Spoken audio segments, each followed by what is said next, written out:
যেখানে প্রবেশ করা মাত্রই দেখা পড়বে ছড়িয়ে ছিটিয়ে রয়েছে বাংলা মদের বোতল, কিছুই বাংলা মদের বোতল।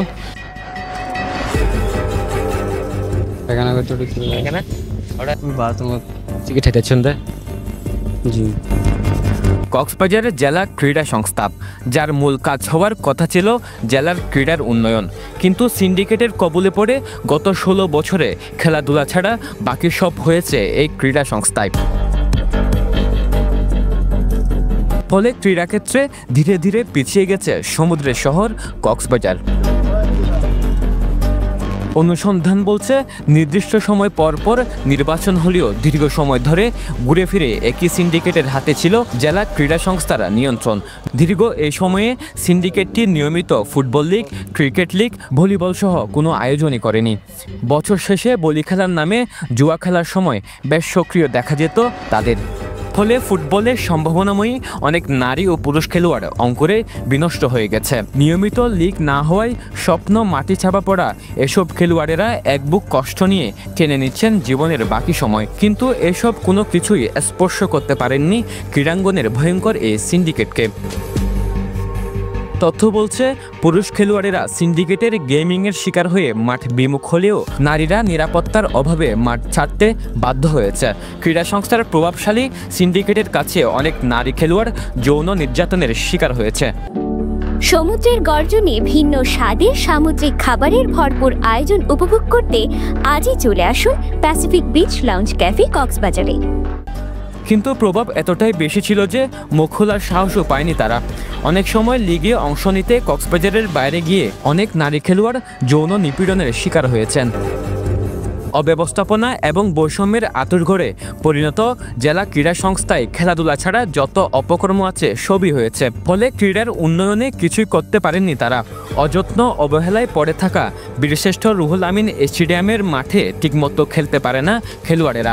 রক্ষণাবেক্ষণের জন্য প্রতি বছর বরাদ্দ আসলেও লুটপাট করে খেয়েছে সিন্ডিকেটটি।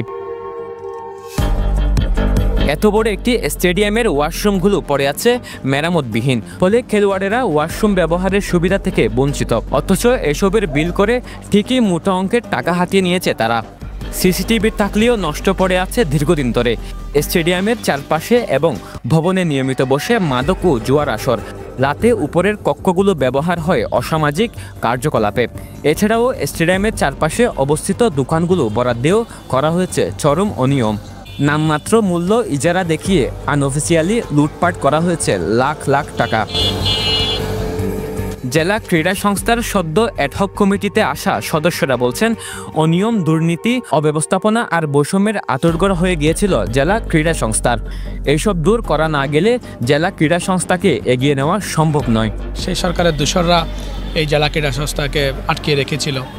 তাদের নেতৃত্বে তারা তাদের কার্যক্রমগুলো চালিয়েছিল, কিন্তু খেলাগুলো হয়নি। আমরা দেখেছি, আমাদের সংগঠন আছে, যে সংগঠনগুলো আমরা লিগ চালাতে পারিনি, লিগ তারা চালাতে সেটা ব্যর্থ হয়েছে। বিদ্যুৎ বিল দীর্ঘ সময় ধরে এই বিদ্যুৎ বিলটি দেয়া হচ্ছে না। প্রায় আমরা জানছি অফিস সূত্রে প্রায় 6.5 লক্ষ টাকা বিদ্যুৎ বিল বকেয়া। এরপর হচ্ছে এখানকার যে দোকানগুলো, প্রায় 38টা বোধহয় দোকান আছে, কিছু কিছু দোকান ভাড়া দিয়ে 600 টাকা। এবং বেশ কিছু ইয়েতে দেখলাম মৌখিক চুক্তি দিয়ে দোকানগুলো দেওয়া হয়েছে, এবং অনেক দোকান প্রায় 12-14 বছর ধরে ভাড়া দিচ্ছে না। যে স্টেডিয়ামের যে একটা রুমে ডিএফের রুম বলে বরাদ্দ দেওয়া ছিল, কিংবা এখানে ভিতরে গ্লাসটা একদম বাইরের থেকে দেখা না যায় মতো করে রাতে এখানে মাদকের আড্ডাখানা কিংবা জুয়ার আসর বসা হতো। প্রতি টুর্নামেন্টে কিন্তু এর আগে কিন্তু মাঠ সংস্কার করা হয়, এরপর আর কোনো খবর থাকে না। এখানে গ্যালারির নিচে আড্ডা হয়, বিভিন্ন নেশাগ্রস্ত পোলাপাইনরা ঢোকে। এটা আমাদের পাশে, আমার বাসাটা গ্যালারির পাশেই। তো সেক্ষেত্রে হচ্ছে কি আমাদেরও থাকতে রাতে অনেকটা ভয় লাগে, মানে রিস্ক হয়ে যায়। এই জেলা ক্রীড়া সংস্থার থেকে যে মাঠ ভাড়া দেওয়া হয়, মাঠ ভাড়া দেওয়ার কারণে ছেলেরা রেগুলার ভালো মতো প্র্যাকটিস করতে পারে না। আর হচ্ছে আপনার আমাদের ভবনের যে ড্রেসিং রুমের অবস্থা খুব বাজে অবস্থা। বিভিন্নভাবে পাওয়া অভিযোগের প্রেক্ষিতে সোমবার স্টেডিয়ামে যায় পেনুয়ার টিম। সেখানে বিভিন্ন কক্ষে মাদকের আসরসহ বিভিন্ন অসামাজিক কার্যকলাপ চালানোর প্রমাণ পাওয়া যায়। ছোট্ট একটি কক্ষ, যেখানে প্রবেশ করা মাত্রই দেখা পড়বে ছড়িয়ে ছিটিয়ে রয়েছে বাংলা মদের বোতল। সব কিছুই বাংলা মদের বোতল। এবং সব জায়গায় ছড়িয়ে ছিটিয়ে রয়েছে। এবং একটি বিষয়, এখানে তাজের যে কাঠ, সে কাঠ আমরা দেখতে পাচ্ছি এবং তাজ কাঠ, এবং এখানে মাদকের আসর বসে এমনও অভিযোগ ছিল এবং সেটি আমরা এখানে ভেতরে এসেই দেখতে পাচ্ছি। এটি হচ্ছে কক্সবাজার জেলা ক্রীড়া সংস্থার দোতলা ভবনের দোতলায় একটি ছোট্ট একটি কক্ষের একটি এমন দৃশ্য। শুধু কক্ষের বেতন নয়, গ্যালারিতেও বসে মাদকের আসর। গেট পার হয়ে যাওয়ার সময় 2 মাদকসেবী হাতে নাতে ধরা পড়ে পেনুয়ার ক্যামেরায়।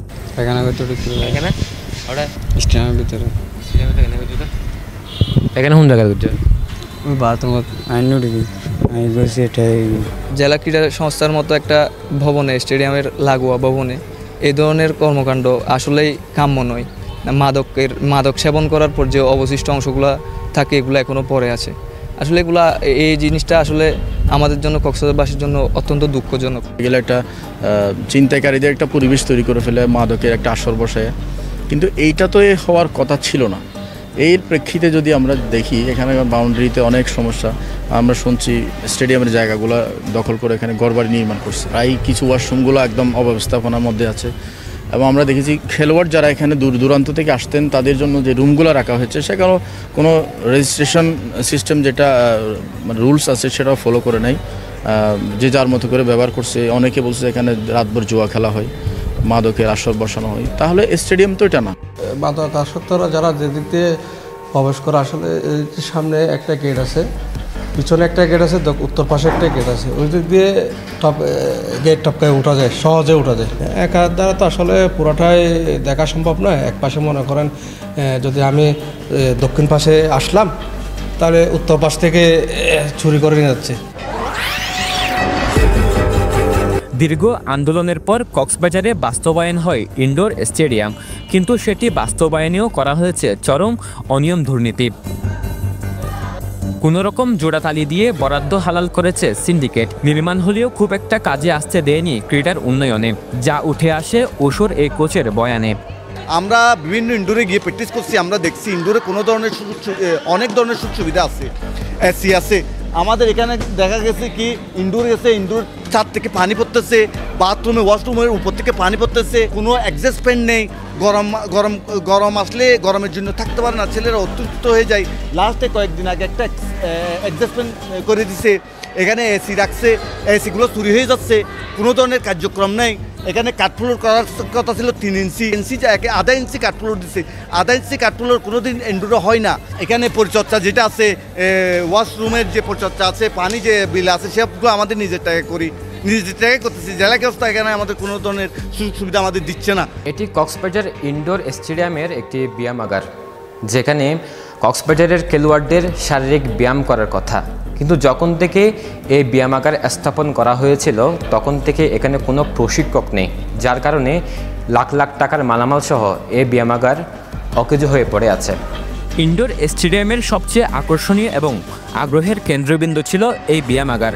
লাখ লাখ টাকার জিনিসপত্র বরাদ্দ দিলেও সেগুলো অব্যবস্থাপনায় পড়ে আছে, কাজে আসছে না খেলোয়াড়দের। এমনকি অত্যাধুনিক এই ইনডোর স্টেডিয়ামের ওয়াশরুমটিও নষ্ট করে ফেলে রেখেছে তারা। আর ইনডোরে আপনি ঢুকে দেখেন জিম, যেটা প্লেয়ারদের জন্য জিম ওইখানে নাকি কেউ ঢুকতেও পারে না। আর ওইখানে যে জিনিসগুলো, ইনস্ট্রুমেন্টগুলো আছে, প্রত্যেকটা ইনস্ট্রুমেন্ট নষ্ট করে ফেলছে। আর এসি বলেন, আমাদের এই যতগুলো রুম আছে, একটা রুমও আপনার কি এসি ঠিক নেই, এসি আছে ঠিক নেই, নষ্ট করে ফেলছে। জেলার ফুটবল ক্লাবগুলো গুটি কয়েক চিহ্নিত মানুষের হাতে জিম্মি। মাদকের অভিযুক্ত ব্যক্তিরা জেলা ক্রীড়াঙ্গন কুক্ষিগত করে রাখার কারণে নতুন করে সংগঠক যেমন উঠেনি, তেমনি উঠেনি খেলোয়াড়ও। তবে এবার মাদক কারবারিদের এই জিম্মি দশা থেকে জেলা ক্রীড়া সংস্থাকে মুক্ত চায় কক্সবাজারের মানুষ। মনে করেন আজকে আমি 20 বছর ধরে লিগ করতেছি না, আমি কি হইলো, আমার ক্লাব, আমার কোনো হেডেক নাই, আমার মাথা ব্যথা নাই। লিগ না হলে আমার জন্য ভালো, আমার প্রতিনিধি টিকে থাকবে। তো আমাদের এখানে দায়বদ্ধতা নেই, মানে দায়বদ্ধতার জিনিসটা আনতে হবে। ওইটা যদি আনতে না পারে হলে ক্রীড়ার কোনো উন্নয়ন আমি দেখতেছি না। কারণ হচ্ছে এখন অনেকে বলে যে আমার টাকা নেই। ভাই, আপনার টাকা নেই, আপনি এখানে কেন? যে পারবে তাকে দেন, আপনি সুযোগ দেন। আমার টাকা না, আমি লিগ করবো না, লিগ হচ্ছে না, এটা তো সিস্টেম না। তো প্লেয়ার তৈরি করতে হলে, নতুন সংগঠন তৈরি করতে হলে, তাহলে আমাদের এলিগেন্স সিস্টেমে যাইতে হবে, টিম ওঠানামা সিস্টেম থাকতে হবে, দায়বদ্ধ থাকতে হবে। তখন দেখবেন তখন সবাই কি তার প্রতিনিয়ত টিকে রাখার জন্য সবাই টিম করবে, ভালো টিম করবে, তাহলে প্লেয়াররা লাভবান হবে।